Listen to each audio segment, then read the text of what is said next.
We are back with another episode of Black Girls Vibe. Andrea, how are we doing this? Michelle.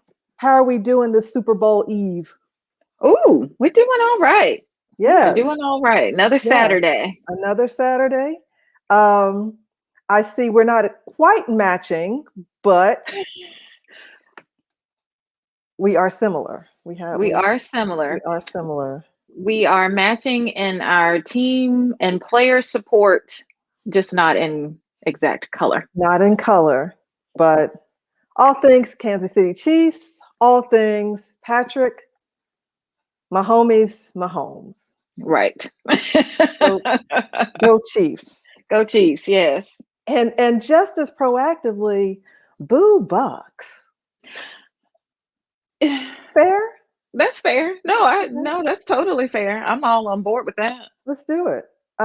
Yeah, you'll be tickled to know this. I have kind of been on an ESPN moratorium since Tampa Bay locked down the NFC Championship and punched the ticket to the Super Bowl. I Mm-hmm. just have not been here for the Brady whatever. Yeah, it's the love fest, the whatever. But I'm with you. Anytime that I've either in the morning, just while I'm getting dressed, or either in the car listening to sports talk, and it comes up, I just try and find an alternative Yeah, station. yeah. So I hear I you. receive that. Yeah.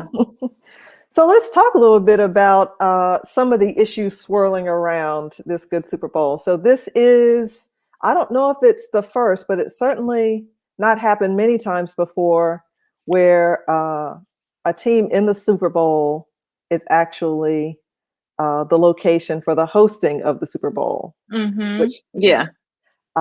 so, I mean, here's where my petty is like, if it were any other team, Yay, another home game. I feel like that Dave Chappelle character, like hate, like I hate you, I hate your guts. Like I can't get, I just can't let the petty, and I guess what some would call the hate, like I can't even like give the nod to that. Admit it, because many teams would love to actually be going in the Super Bowl the year their city's hosting it. I Like that's know. the dream. That is. Doesn't it just I'm feels sure you're a big. like all of the things have aligned to like this perfect, like he's made the move after 20 years with New England. It's his first year with the Bucks. Yes. They go to the Super Bowl Yes. and they're playing in Tampa Bay. Yes, it's just Or too yeah. much. And here, Rob Gronkowski is not even realizing he's in a new conference. Bless him. Yeah. Um, Yeah. Yeah. Yeah. yeah. So, yeah, it's Yeah. just too much. And I feel like, and I'm not begrudging Brady his, is it 6 Super Bowl rings? I I think we'll say that. I think Yeah. so. I'm not begrudging him those rings.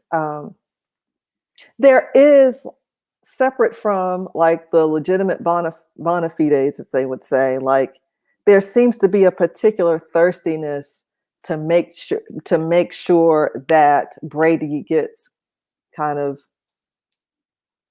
I don't even know what the word for it is. Like that Brady has to be uplifted at all costs and can never be like critically examined on any level. Mm-hmm. Like the stuff that, or the critiques that would touch other players just don't get to apply to Brady. Yeah. Uh, Yeah. so that's what kind of irks me about it. And what I feel like is his just, I don't know if you, I don't know what the word for it is, but there's something that feels inauthentic about him to me. But that's just one woman's opinion. You know what I'm saying? Well, I think that there are others who share that opinion. I could be others. I mean, I'm others. I'm others.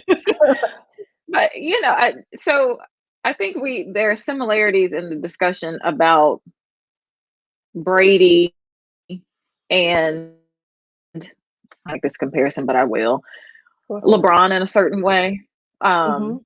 With, Mhm. but you can separate out the achievements and still have some criticism for the player. Like they're not above that. So you can Right. appreciate what they are doing in the moment and being a part of watching them achieve this success and, all these championships and whatever. But they're still human and there's still some flaws and critiques that can be applied.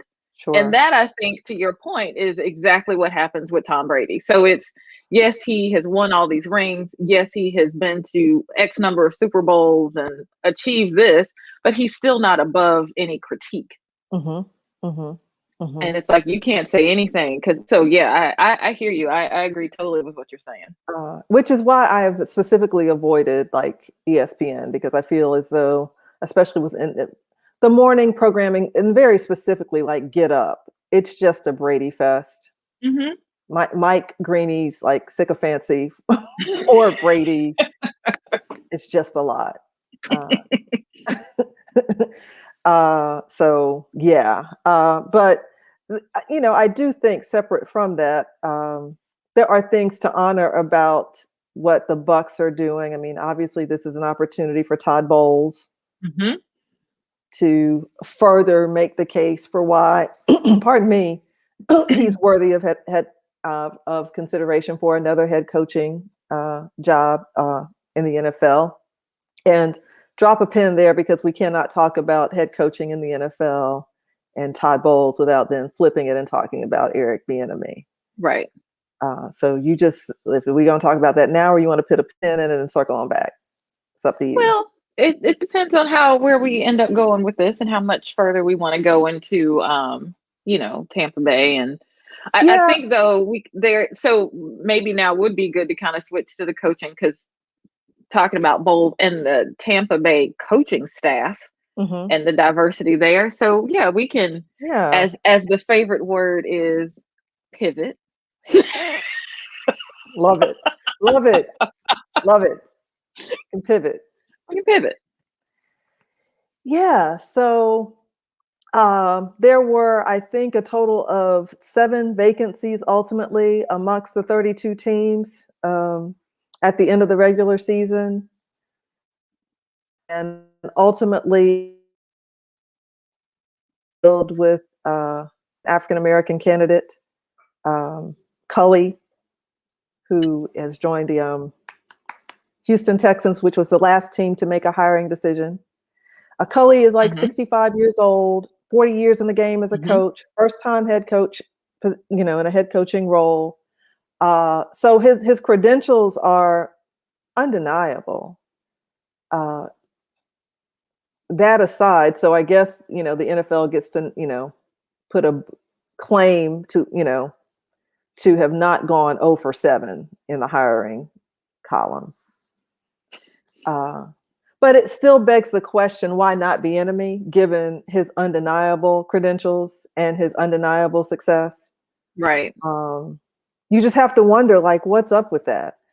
I have some thoughts and theories around what could be going on with Bieniemy and the decisions being made to not hire him.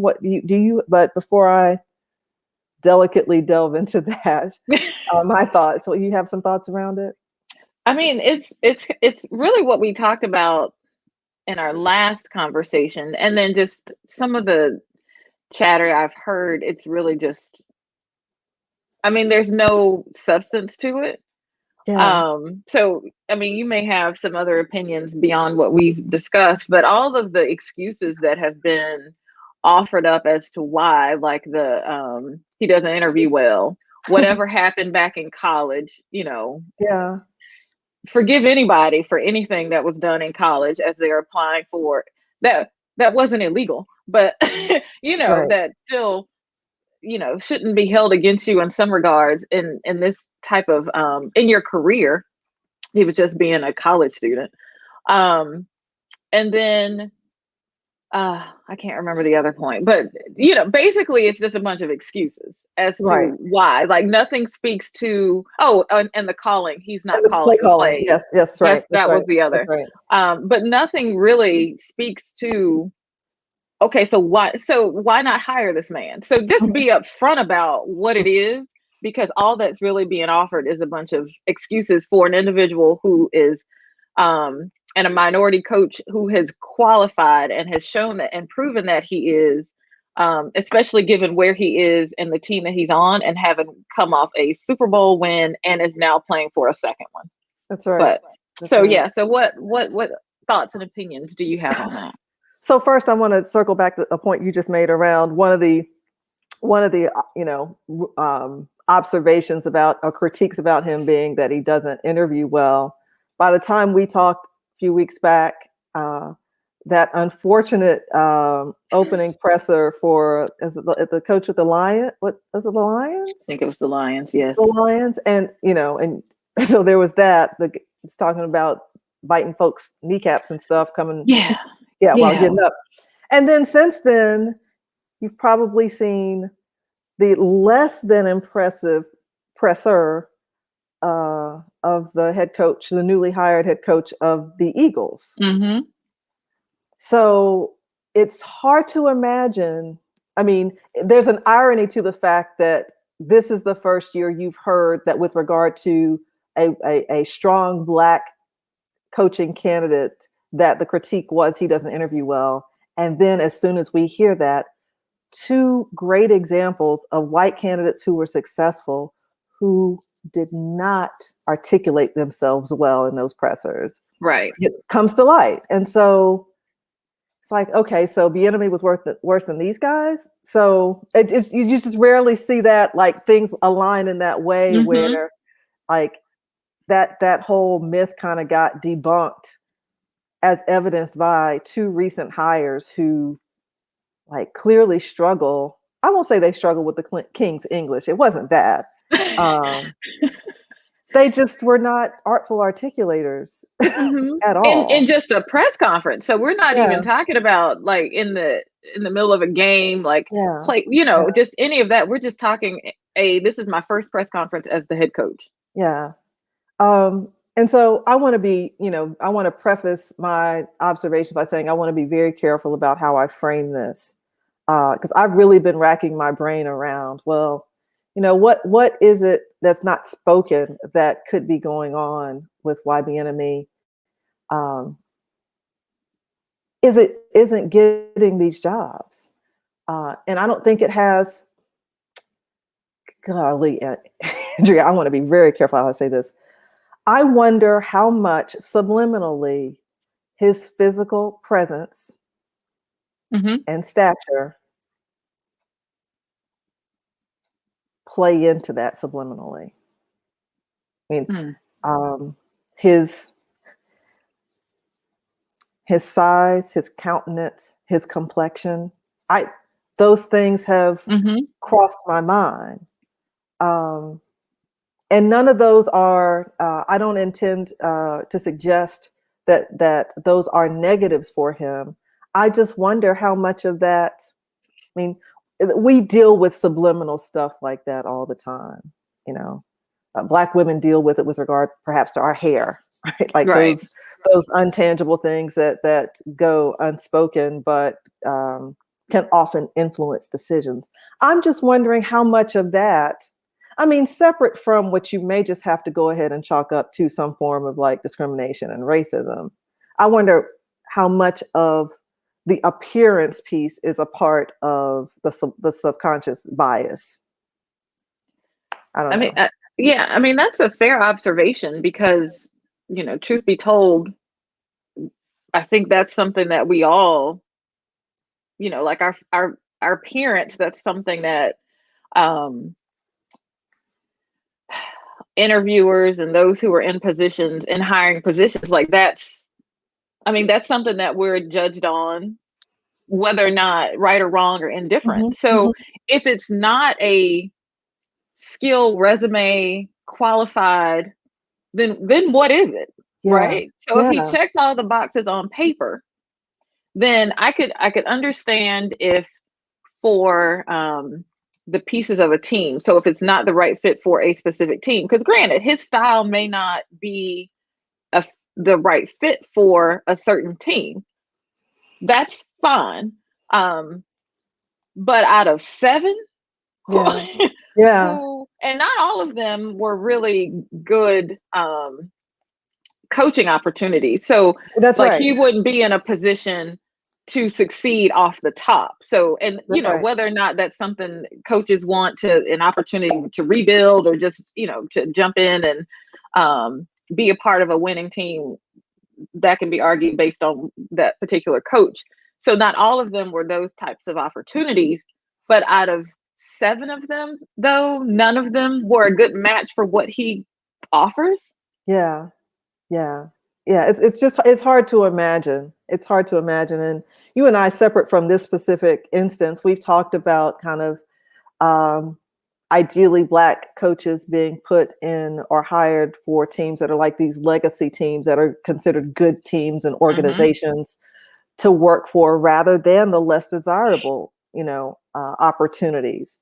I think at the end of the day, some people would put like the Houston Texans organization, in that category of, of the 7 opportunities. If you ranked, probably most people who are ranking may not put that as the most plum opportunity, Right. especially given the discontent that's been expressed by Deshaun Watson,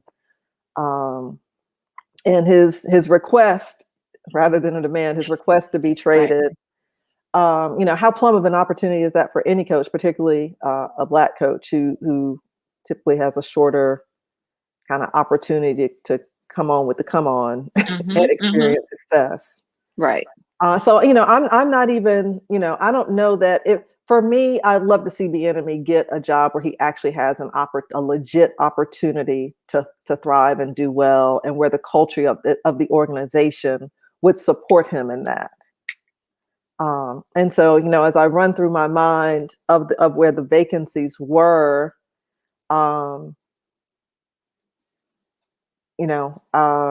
it sounded like the Jacksonville opportunity was a plum one because they're positioned to get the number 1 pick and likely to select Trevor Lawrence. And to the extent that Bieniemy is an offensive guru, that would have seemed to be a nice place for him to land.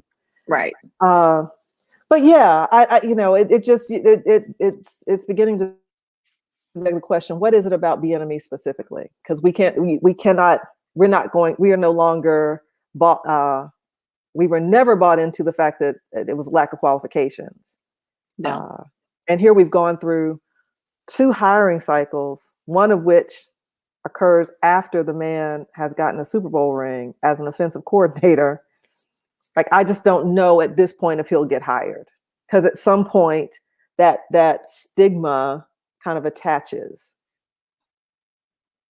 So, yeah, like you're in the pool for so long, then other candidates will start to, either they're working their way through the pipeline or they're not, and as we've seen, they just, here's a coaching job. And so, but yeah, what then does he, I don't know, because he's in the pool for so long, then there is this stigma as to why are you not being hired? Because probably by the time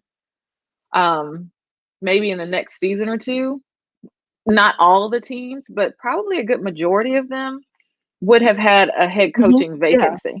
Sure. Yeah. And so you've got now, maybe 16 teams that have had that have looked for a head coach, and he's not been hired for any of them. So, and then, so if they win, when they win tomorrow, speak it, when they win, an OC who has 2 Super Bowl wins and has worked with a very talented young quarterback who sky is still, yeah. If he's not a desirable candidate, then who is from a minority coaching perspective? That's right. That's So, right. If this guy can't get hired, who can? So I don't know. I wish him continued success with Kansas City and working with Andy Reid, and just whatever he decides is his next step for him and what's best for him, then wish him all the best there. But would definitely still love to see him with a head coaching opportunity. Absolutely. Absolutely. Um, so let's shift a bit. Let's pivot a bit, if you will. Let's pivot again. Let's pivot. Let's do some more pivoting. NBA. There's just been a lot going on the last couple of days alone. And so I'm glad we're getting a chance to the timing of us talking about these things is pretty good because it's fresh off the presses. Mm-hmm. Welcome to Atlanta where the players play. Good luck to you all as your town hosts the All-Star game on March 7th. Thank you. You're welcome. Because we're open. Come. We'll host you when no one else will. You got y'all, you got Texas, and you got Florida. So as an Atlantan, as a sports fan, talk to me about your reaction to All-Star game coming there. I was shocked. And I know we've exchanged messages about it and prior to the announcement, and then, have shared articles in our Facebook group about it, just with the speculation. But when the announcement, I was just floored. So, and I know some players have spoken out about it, LeBron being one of them. I was just really shocked though. So I understand, well, I don't. I don't understand the decision to come here. I understand if you still want to have a scaled down version of an all-star game to an extent. I really don't even feel like that's even needed because we just came out of the NBA season with the bubble and that was delayed. Yep. And then here we are with the start of a new season. I finally just started watching a couple games here and there this week. So I think I had lost sight of just even that there would even be an all-star game.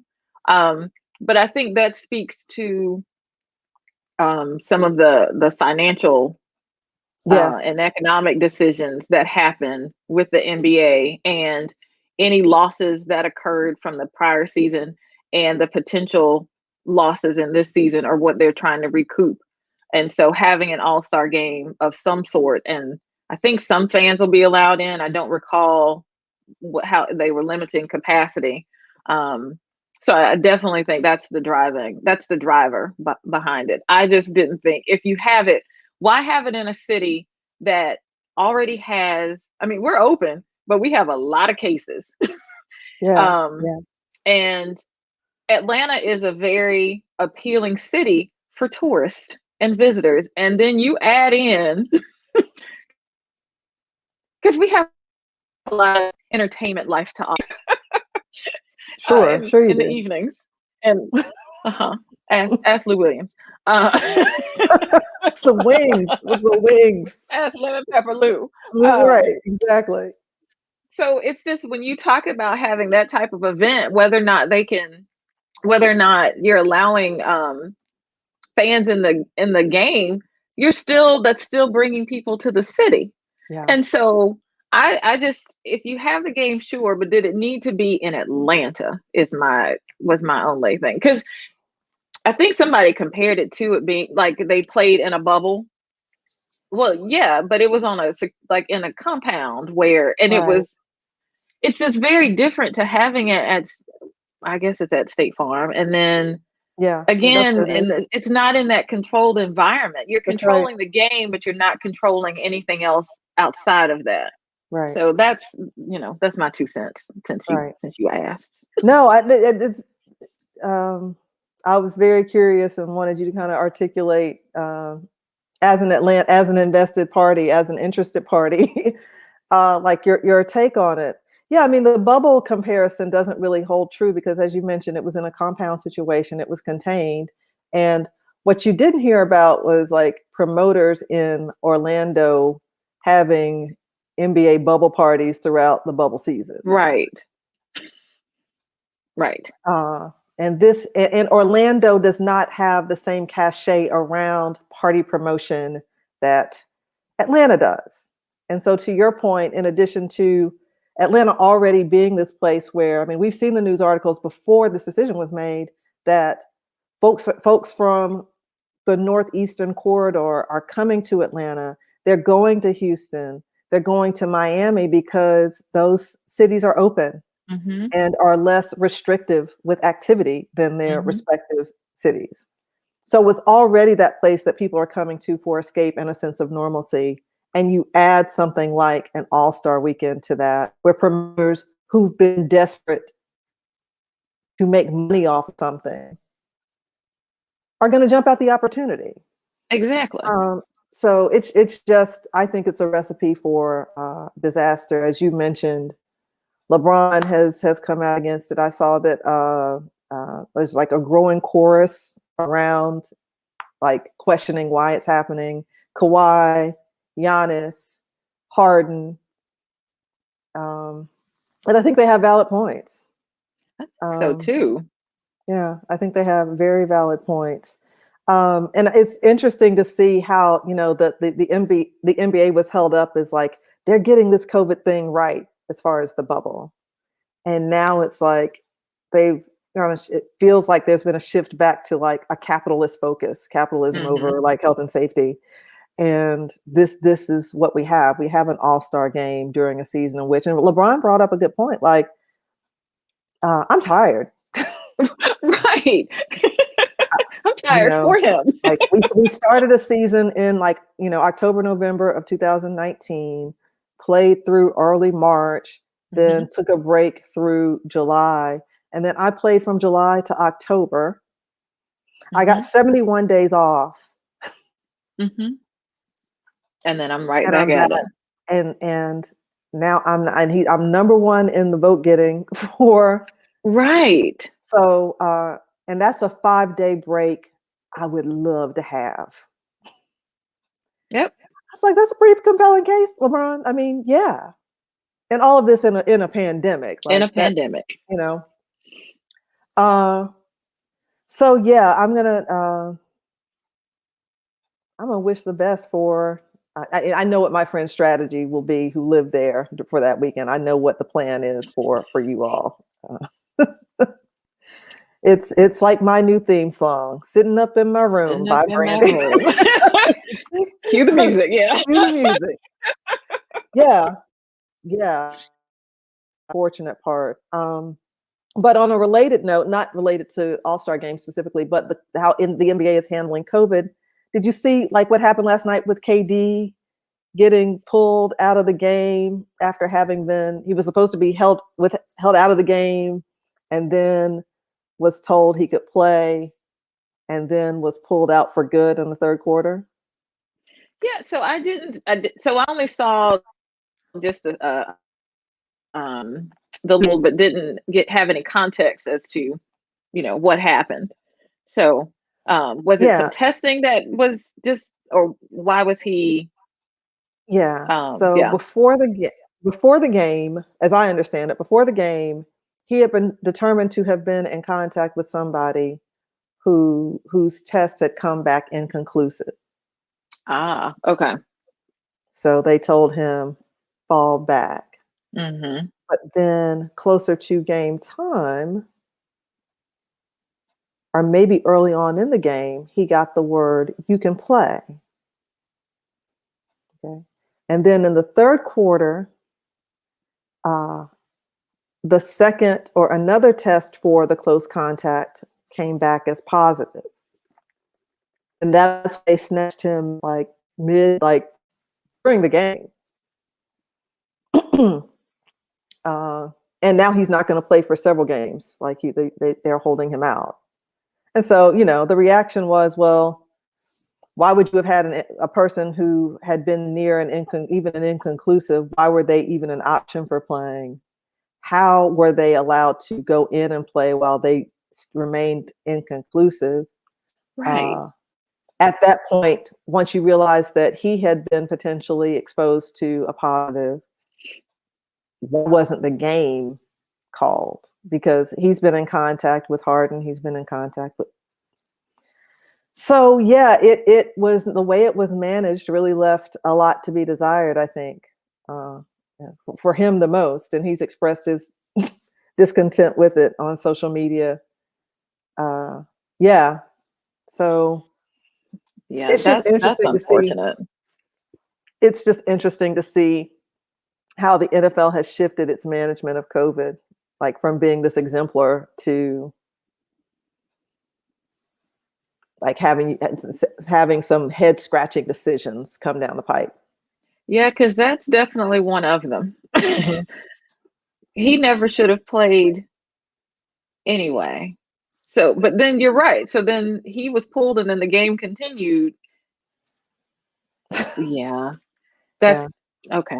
yeah. Well, So yeah, I mean, well, it'll be interesting to see how the the NBA handles the next couple of weeks with regard to the COVID piece, and where this All-Star game piece lands. I mean, and the observation about that too is also that like they had to come into some agreement about that with the Players Association. So we got to ask the Players Association what its thinking is behind it too. I right, know that before they decided on State Farm Arena, there was talk, and as I understand the reporting, Chris Paul was advocating for like using the All-Star game to push for HBCUs and potentially even host the game at Morehouse.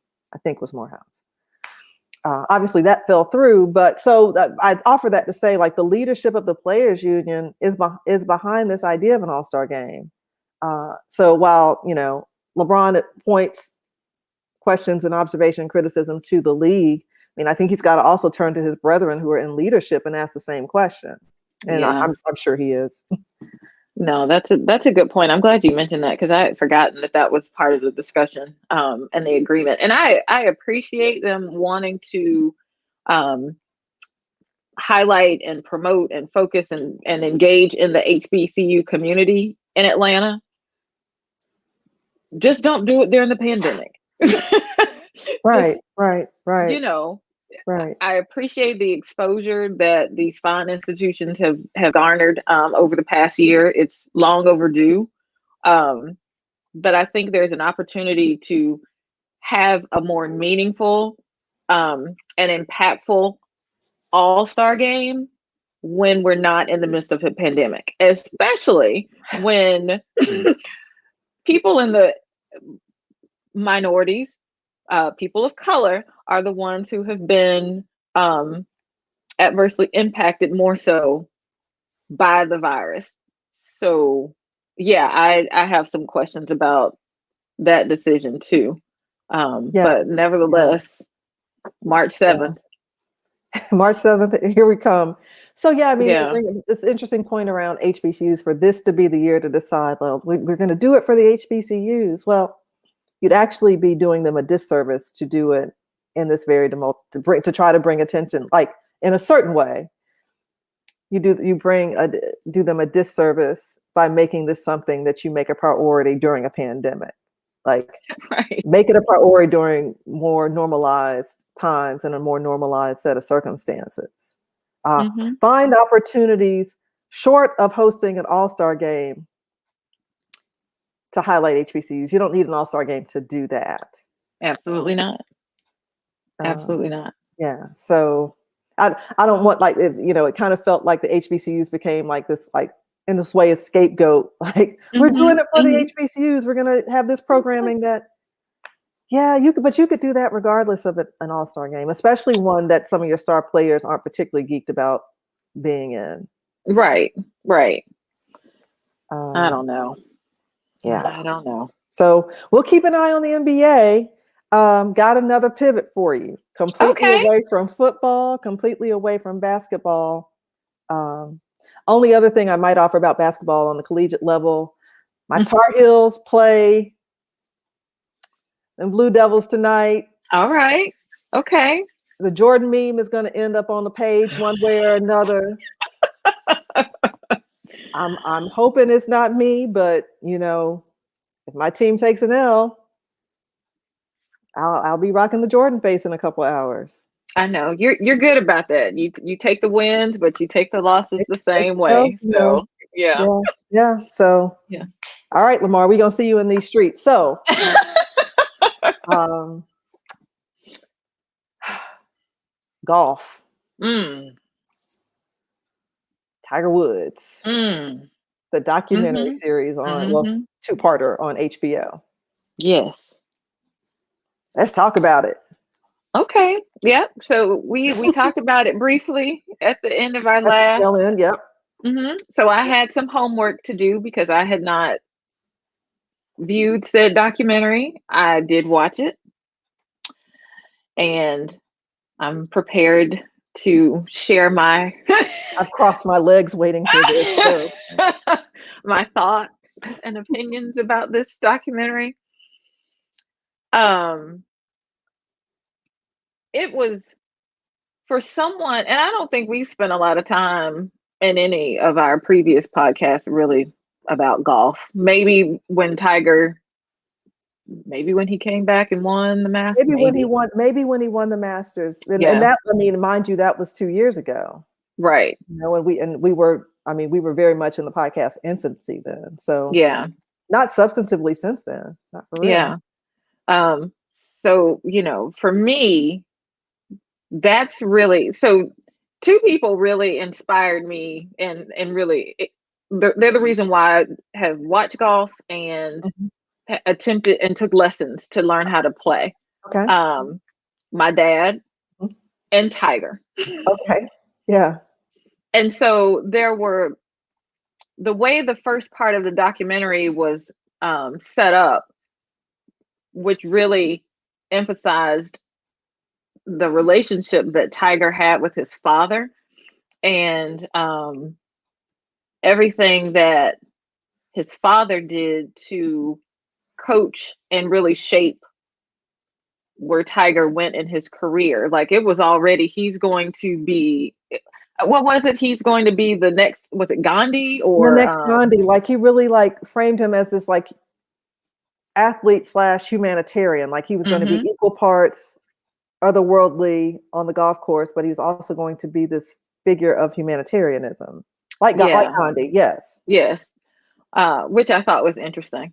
I Hmm. can't Hmm. speak Hmm. to, I'm not well versed on the ins and outs of any of Tiger's humanitarian efforts. So I can't say if what I, Well, so friend, I think you can say this though.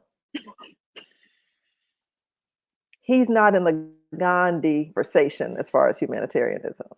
You can say yes, that. that is fair. I can say that. Yes, Okay. thank you. I can say So, you know, that. I will say though at the beginning, and I don't want to share too much for people who haven't seen it and plan to watch. The setup in the first part of this documentary with Earl Woods speaking at gosh, was it, I think it was like an awards um mhm. and you get these clips of Tiger and Earl's talking, and I think it was when he was talking about he's going to be this like the next Gandhi in this space. It's when they're showing like Tiger being when he was arrested for the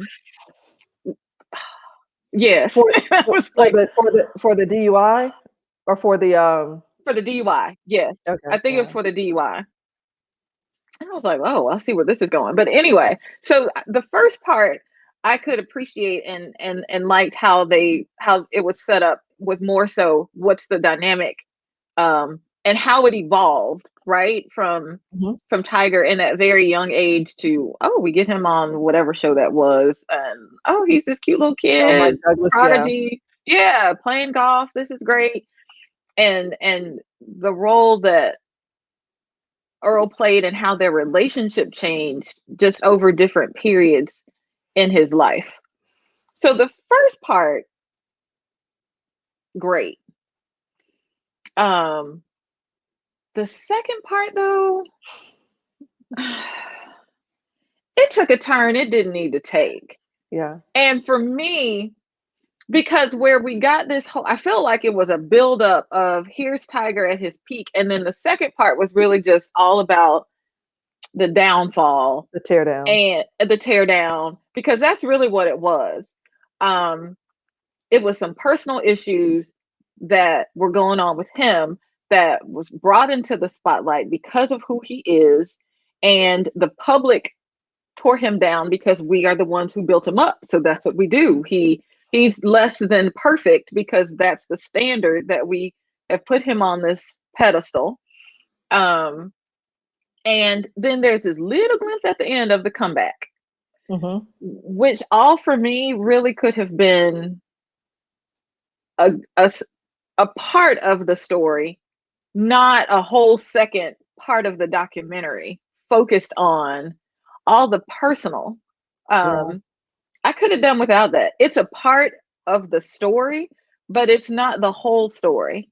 And I think it's telling as to he went through a lot. Like it's like the whole with Peyton Manning and the neck, like all of the man has had so many different back surgeries. When the clips of him, and I remember some of it vividly just from watching him play, but when he played with the knee and the, like, come on. So I felt like I understood to some extent like how much pain he was really in, and then sure, offer some of what that personal side, but I didn't really need all of the extra with the women. I didn't need all that in the second part. And then it just became something else. So I was less interested in the second part of the documentary for that reason, because I didn't feel like it added any value to his legacy and his story. So there were parts in there that I know you and I talked about with his name is escaping me, with the Masters. Yeah, and his name is escaping me too. I was trying to think of it just now, and it just. But just like this apology tour that he went on after, which really didn't need to be done. Like I didn't need that from him. But the fact that there was this expectation that Tiger needed to apologize, especially to those at Augusta National. Right. Yeah. It for was a personal matter. For a personal matter. So Yeah. I was completely turned off by the second part of that documentary. I was too, for many of the same reasons you've expressed. I felt like, for one, overall, this is the problem you can run into when you kind of do this unauthorized biography. And I thought that the benefit that the first part had that the second didn't, without giving too much away, is that it had more of a feel of intimacy to it. It had more of a feel of you feeling like you were gaining an understanding of what was driving his family. I mean, a lot through the Earl's words and Tiger's words. But for the second half, you don't have the benefit of Earl's words, and you don't have, like, the second half felt a little lazy to me, because it seemed to rely too heavily on the salacious aspects of what's happened to him, what happened to him from like 2009 to 2017 or whatever. And it didn't have enough of the redemptive arc. And maybe that's because he didn't sit down. It wasn't like Jordan in The Last Dance, where it's a Jordan driven work. And so you get the benefit of knowing how he felt at every turn.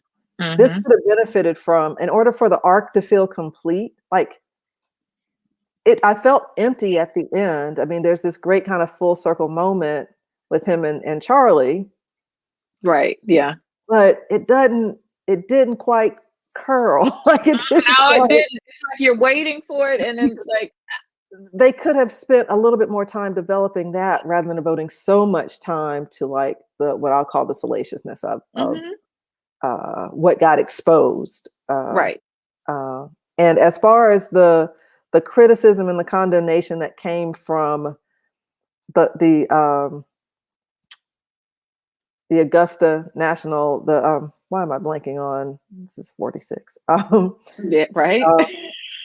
But as far as that criticism, it was so far beyond the pale. I mean, there are golfers who, help me think of the golfer's name who's like, who has had his own set of troubles around alcoholism.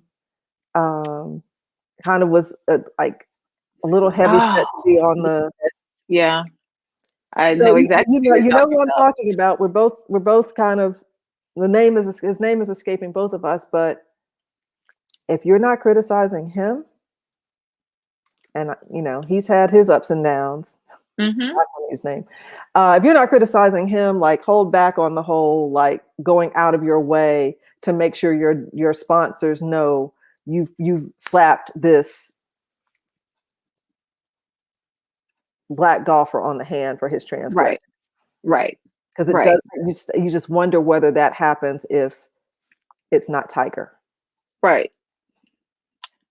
I don't it right, and it doesn't. So he didn't do anything that um it was all personal, right? Yeah, So it's yeah, these are right, personal between him and his family.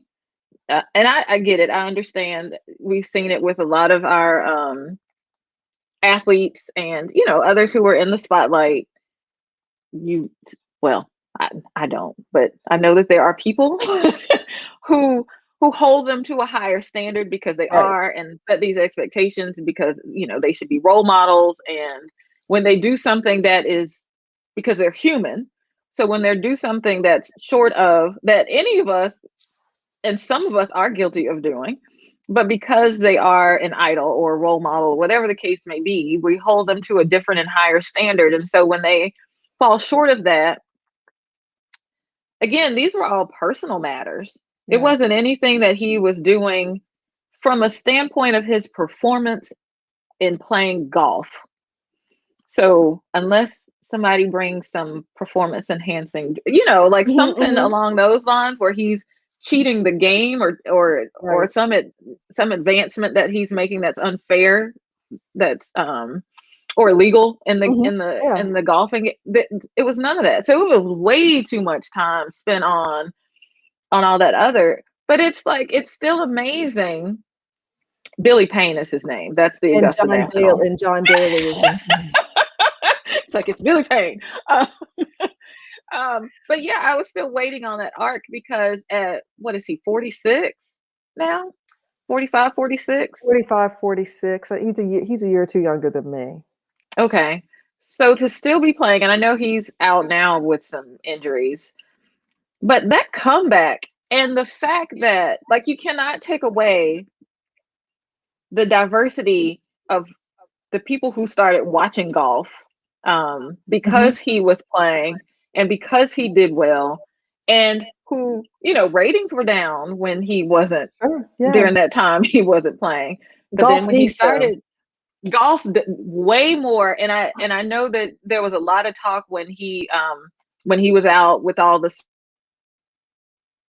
and all the personal about, oh, he should retire. Oh, he do now because since he was what, a year old, he's had a golf club in his hand. I still think the game of golf needs him more than he needs the game. I truly believe that because the game has benefited so much from him having played in it. Tiger will be fine. I know, Yeah, just like with any other athlete, or there's that adjustment, but he'll be fine. But yeah, what will the game of golf, and it's evolved, and there's more diversity because he has played, and so the game of golf definitely needs him more than he needs golf. for sure, for sure. Um, you mentioned like him, like the Winston, like realizing how much pain he endured to play, like when his back started. Let me tell you something. Listen, with back problems. Back problems, like watching him push through that, Mhm. when I know I've wanted to like lie prostrate in like airport concourses behind back Right, pain. right. Um, it's amazing when you think in terms of what he kind of compelled his body to do under like intense pain. Mhm. Um, and I rewatched the first part like earlier today to kind of refresh my recollection on some things. Um, and it was kind of, there's kind of a tragedy in my mind to the fact that, Earl trained him to be like this mercenary animal. And it was that very instinct that led to like the schism in their relationship. Right. Like when he Yep. leveled up, Yep. his father didn't make the cut, right? Yep. But that's how he trained him to be, though. Right. Right. Mercenary. Right. Yep. That's If the very, oh, part that's so offends, true. if the part offends, cut it off. Yeah.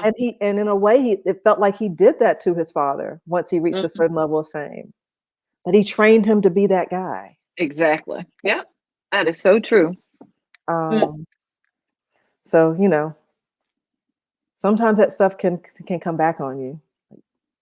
Like this thing, Yeah. he was training this athlete humanitarian,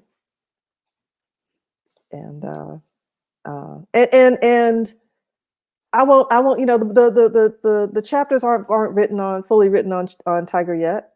To your No. point, right? And who knows what he will do with his life once he's done with the clubs, whenever that is. He may become Gandhi. Like, so, I'm not going to write him off prospectively. Uh, Hmm. he's just not reached that level of humanitarianism Right. to this point. Yeah. Yeah. And I think, and clearly I don't know Tiger personally, but but just in some of the later clips in that second part, and even just watching him play since he's been back from the major, I guess the last couple of years, um, it does. I get the impression and see that, yeah, I guess older, wiser. You Mhm. have a different appreciation of where you are in life and in your career. And so there seems to be a shift for him just watching him play. Um, so maybe that, the mental, like it's still there, but it's just a different, I don't know, it's just a little different. So I do feel like maybe there is an opportunity for him to, yeah, like there is this next chapter of what will I do, knowing that he's been through so much and taking all of that to where he will go next. Because I mean, mid late 40s, there's still so much in life for him to do. So it'll be interesting to see what he will do in the future. Absolutely. Hopefully, he'll be Absolutely. back soon. Yeah. Yeah. I want to see him, meet and then break the title that I Nicholas know. holds at this point. Yeah. I Yeah. I wish that for him in the same way that I wish for Serena to do the same on the tennis side of the house. Yeah, and Australians coming up, so Yeah. tennis is Yeah. about to be back. So we'll have a little bit to discuss Woo! on that. I know we're coming up on our time, but I know that there is an effort that you and I have committed some time to this month around heart health awareness. So you want to spend our last few Yes. minutes talking a bit about the American Heart Association and heart health and promoting getting out there and living a healthy lifestyle. Yeah. Let's do it. Yeah. Um, and I've shared this on my page recently about my struggles with hypertension and everything. Um, and I don't have I haven't had like some life threatening incident with it, but it's a part of my daily, like I take a pill every day for hypertension. Hmm. Like I have to think every day about, whether to sit, whether now, whether I have to think every day about whether my decisions are in alignment with someone who wants low blood pressure. Now, Right. I don't always hit the mark. But but there's an awareness But there's and an at least an awareness. effort. So Yeah. Yeah. And heart disease, cardiovascular disease is the number one killer of women in America. 1 out of 3 women will die of cardiovascular disease in this country. mhm. And so it takes out more of us than all cancers combined. Yeah. Those are sobering facts and numbers to kind Yeah. of digest. Um, what would you say uh, from your view, from your perspective, what are you doing to promote a healthy lifestyle? So similar to you, I have a maintenance pill that I take as well. So I have hypertension.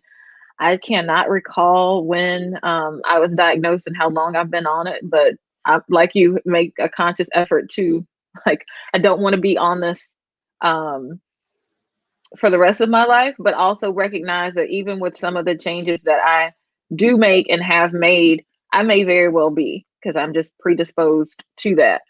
Um, so I try, so I've started working out regularly, have been, but have really been, probably likely because of the pandemic, but and age, making a conscious effort to do some type of Yeah, physical activity at least 30 minutes a day. Doesn't happen every day, but that's at least the goal. So just staying active, because those opportunities to be as active, like in your early 20s and 30s, kind of go away as you get older. So just staying active and having some variety in what I'm doing, just to keep things interesting and so I can stay motivated. Um, and then just, healthy eating every time I go to for my right, or healthier eating. Every time I go for my physical exam, which I go for on Monday, you got it. uh, my doctor gives me, it's like a printout of the DASH diet. So Yeah, the low yeah, the sodium, Dash is no, I'm familiar with Dash. Yeah, the DASH diet. I'm familiar with Um, Dash, yep. yeah. So just, everything in moderation, all the things that we know, but just really trying to put it in It's in practice. But practice, I yeah. think that, yeah, so the physical activity and the healthier eating are just a couple of the ways that I am trying to practice. Just if I'm on this maintenance or trying to come off, this is, some of the things that I can control. Sure. And I was raising my finger to say I just wanted to like put it on record, like you've been an inspiration to me from like a physical activity standpoint, for real. Like you I have leveled appreciate up. You have leveled up. that. We see it. uh, and yeah, like so. Thank you for being like a role model. Well, thank you. Oh, Sure. I appreciate that. You're welcome, Well, man. I mean, you've been putting it's on in the work, so and part of that is, well, and I also know I have friends too who, whether you all know it or not, and you included, who keep me motivated. So days that I don't want to, especially with that boot camp, it's like, all right, let's gonna do it. Okay, all right, let's run, let's do something. So I appreciate that. So thank you for that. yeah, you're welcome. You're welcome. But yeah, I mean, I think that it is. I don't like having other friends. Like, if I had my way, none of us would have hypertension or cholesterol. Hmm. But there is a community that can come with having like common ailments, if you will. Um, and so Yeah, it is cool to kind of have a support network that you can kind of, and as informal and as loose as it is, it's great to have that support network to be able to uh, either directly or indirectly draw from what other people are doing. yeah, yep.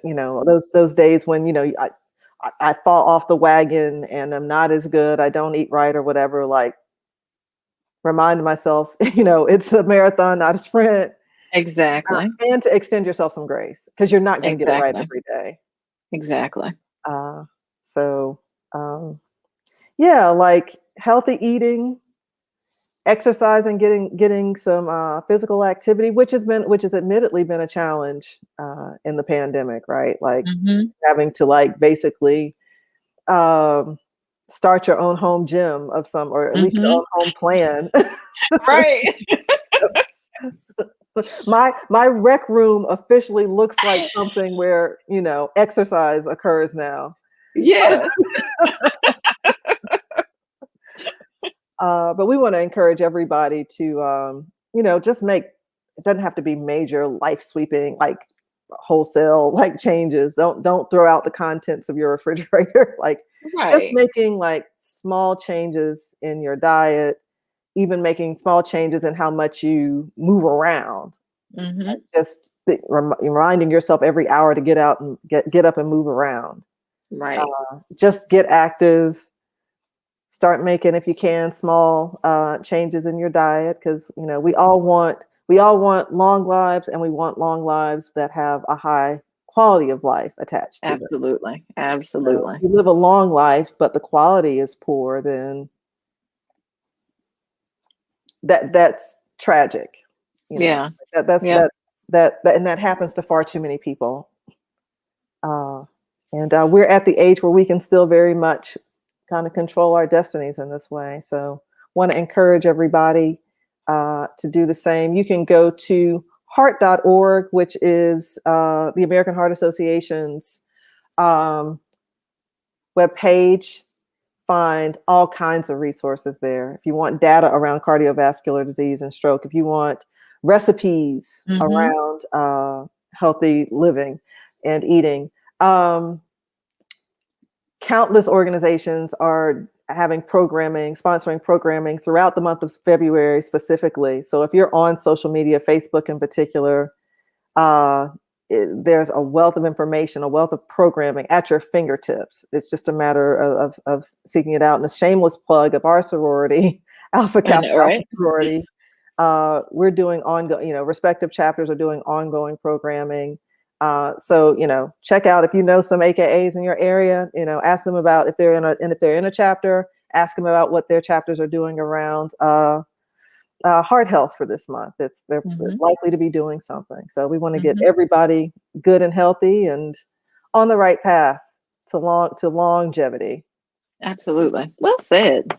Thank you, friend. Thank you. Well, we've come up on the bewitching hour of an hour. Um, you have anything, any parting shots, any closing remarks for the peeps before we log off, sign off? No, we covered a lot today, and definitely echo, go do something active, even if it's walking for 10 minutes. Take a couple breaks while you're watching the Super Bowl during the commercials and walk around. Yep. Um, modify your dip or whatever you're eating, and be safe if you're having any Super Bowl gatherings. Yes, please do be safe tomorrow, whatever it is you're doing. Everything in moderation, whatever it is, number of guests, amount of food, Right, right. amount of beverages. Oh, that's one thing haven't got around to as we close. Um, for those of you who follow us on our Facebook page, and are watching the game tomorrow and are doing something around it, post pictures of what you're eating tomorrow. Post pictures of what you're drinking tomorrow. I have crafted, and Andrea knows this, I've crafted two drinks, one of which is quite petty. A tea, one, they're team oriented drinks. So one is called the Get Buck for the Tampa Bay Buccaneers. It involves Bacardi 151. That's I won't make the. It involves Bacardi 151, and yeah, I just won't go there. I won't make the reference to Brady's age. Uh, and the other one, what did we end up landing on? All the smoke? I think it was all the smoke. Oh, well, we did. Well, there were several smoke themed Yeah. names we had for it, but I think I've landed on all the smoke, which is a smoke barbecue kind of themed drink for the Kansas City Chiefs. I don't know if I'll get around to actually making those to hopefully I will, but just kind of depends on how the day goes. But if I do, I'll Yeah. drop the recipes on the page. All right, my friend. So we're gonna huddle up again in 2 two. weeks. Yes, 2 ma'am. and 2. All right. And yep. I don't know. All right, y'all. Peace out. We'll see you in 2 weeks. See ya.